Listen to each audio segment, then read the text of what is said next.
Hello, welcome to Juko Designs. Today I'm going to show you how to weave on one of our frame looms, which on a previous video I've shown you how to warp up. Now before you start weaving, you need to decide if you want to take your weaving off the loom or if you want to leave it on the loom and actually use the loom as a frame itself.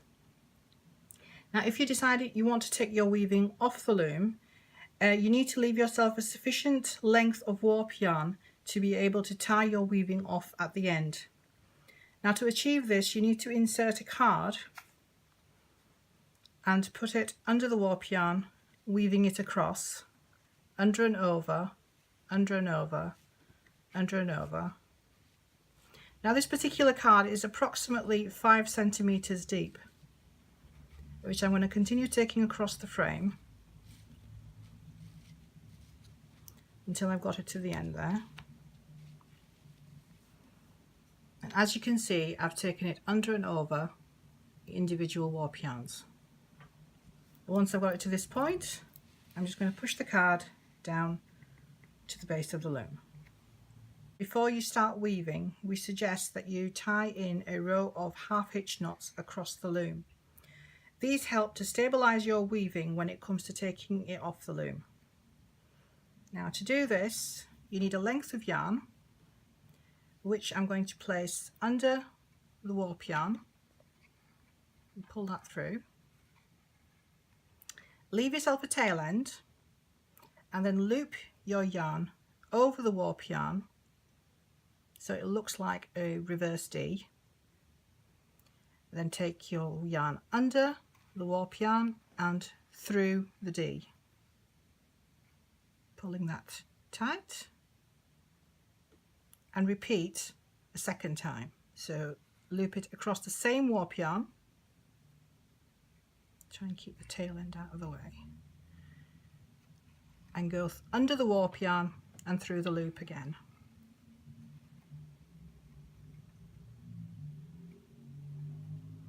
Moving on to the next yarn, the next warp yarn, I'm going to loop it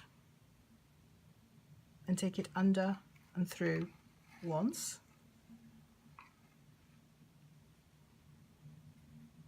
and don't pull it too tight together at this point. Loop it, reverse D again, under the warp yarn, and pull it through again. I'm going to show you one more time on the third warp yarn.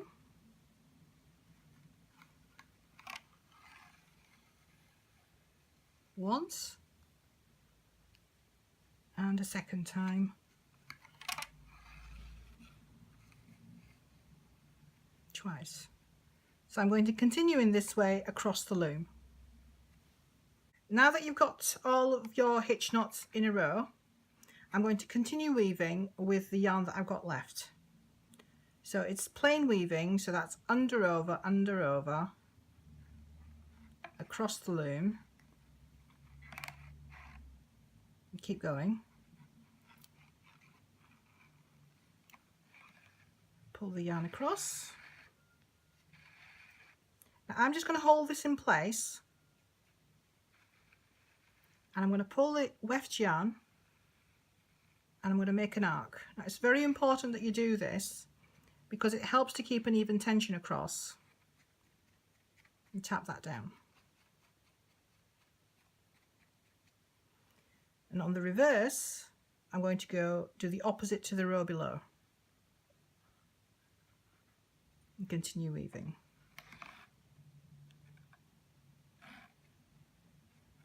Under, over, under, over, under, over.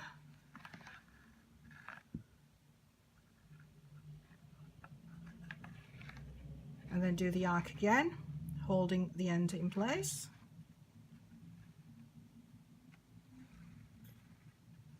Then bubble it in the middle, and then bring those down again. Now this stops the weaving from actually coming in into the sides. And then I've just got one more row to do, and then I'm coming to the end of this colour, and then I'll show you how to change colours.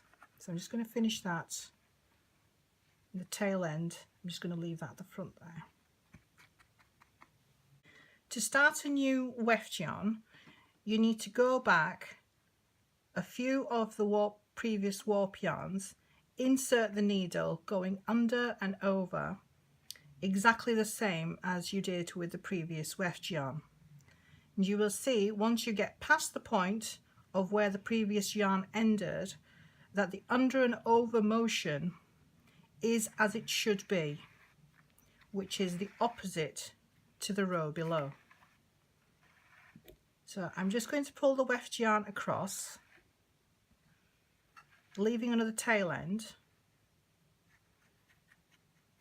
so you can see where the overlap is the only place where you're actually weaving the same. And once you get to the end, come back, under over, again doing the opposite to the row below, and continue weaving. Oops. Under over.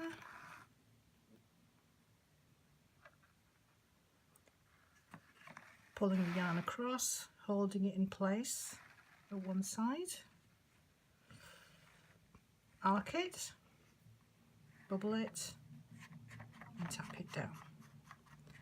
Now I'm going to continue in this way up the loom, up to the point I'm happy to take the weaving off the loom. As I have been weaving up the loom, I have changed colours a few times, and as you can see that all of the overlap sections are no longer obvious. I am now going to show you how to actually weave in your loose ends. It's very easy to do, so I'm going to thread the needle again with the weft yarn, and I'm going to run it, weave it back in alongside the warp yarn,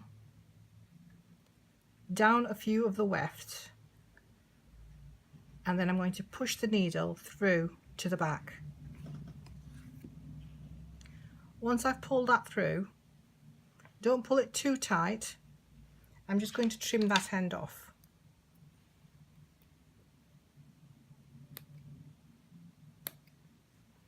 That has now disappeared into the fabric itself, which is now no longer visible on either side. Once your weaving has reached a point where you still have several centimeters of warp left, it is time to take your weaving off the loom. Now, before you decide to do this, you may want to repeat tying the half hitch knots across the row to secure your fabric in place, or you may decide to actually take your weaving off the loom at this point as it is. I'm going to take the weaving off the loom just to show you that this is how it's going to look.